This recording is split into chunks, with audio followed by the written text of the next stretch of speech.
Well, welcome back to Mr. Rob's Lease Vintage Homesteading.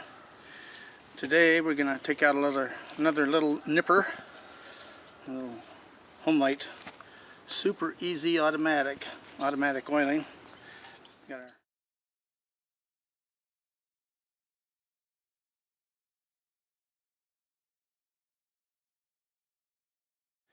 Got our Homelite hard hat here, so we're well prepared. This is one of the saws that came in that pile from Mr. C. So we've got it running. It's got a new chain on it, even though it's a safety chain, my favorite, which I like to throw away or hang up on the wall, but it'll do for today. So it's about a 40cc saw. The thing that's unusual about this saw is it's got the full wrap handle on it. Most little saws don't have that, and so that way you can cut this way or this way. It's a lot handier. The only thing it doesn't have is a sight line on it, which would be nice, because the tree we're going to take down over here we'll just have to guesstimate. So anyway, we're going to go over and show you the tree we're going to drop and where we're going to drop it. Okay, the tree we're going to take down is this poor little tree right here. You can see it had damage about a third of the way up there and grew through branches. And the problem with these trees in this area, there are just too many of them too close, and there's just a little teeny bit of foliage at the very top. So you can see it's leaning out, which is nice because we can drop it, and we'll show you where we're going to drop it. Be right back.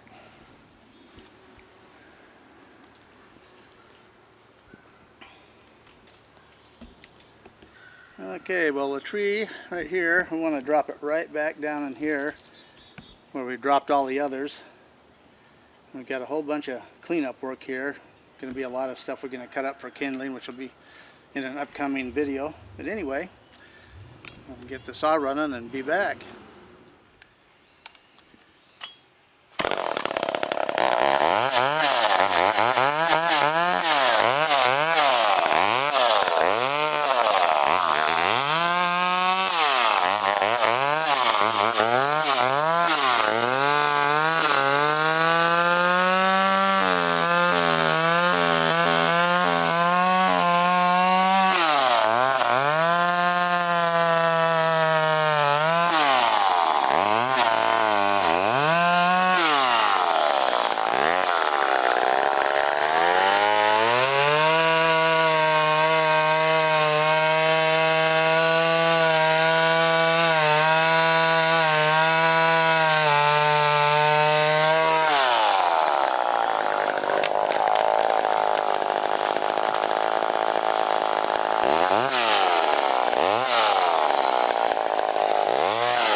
Okay, well, the tree's down, but you can see the top over here got caught in another tree.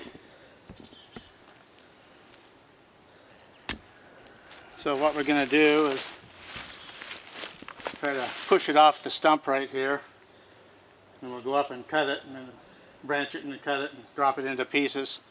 Be right back. There we go.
Got to adjust the carb.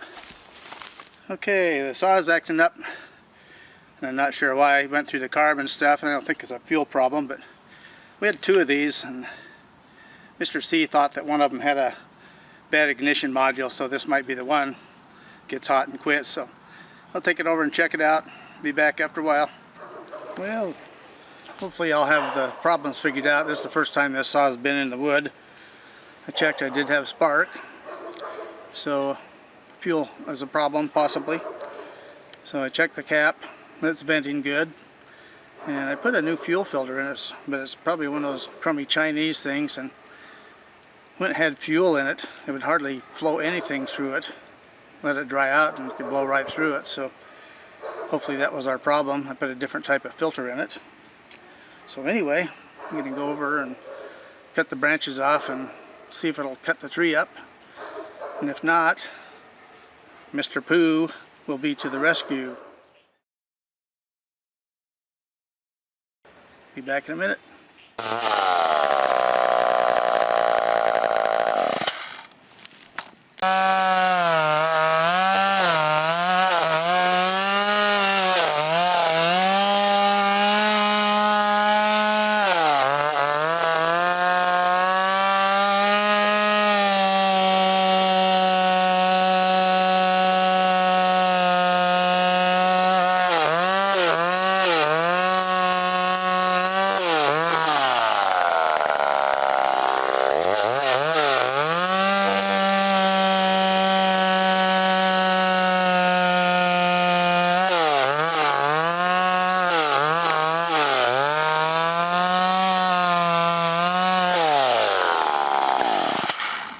That's why I wear hard hats.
Well, for its first test, we experienced some issues with it. I kept having to richen the main jet up, which indicates we've got an air leak somewhere, probably crank seals. So I'll start scrounging up some parts for it. And the other thing is it cuts pretty good, but the rakers on this are really high on the safety chain, and the saw's got good power. This chain's got to go even though it's basically brand new. So over the winter I'll put crank seals in it and put a regular chain on it. So anyway, it's a nice handy little saw. I really like the full wrap on it. Makes it a lot easier for like dropping trees and cutting at different angles and whatnot. So anyway, onwards and upwards. Vintage is best. Well, in the last video we talked about our rounds here out of the tree and boiled linseed oil. So what we're going to do is we have 3 sections of these, and we're going to use just straight boiled linseed oil, and we're going to have heated linseed oil. So on the last round we're going to use a 50-50 mix of turpentine and boiled linseed oil and see which one soaks in the fastest. Okay. Well, the first one is going to be just straight boiled linseed oil. Get that on here and just kind of spread it out here.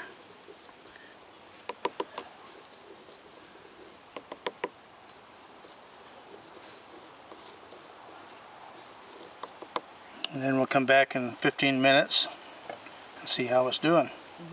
Okay, this one is boiled linseed oil and turpentine in a 50-50 mix.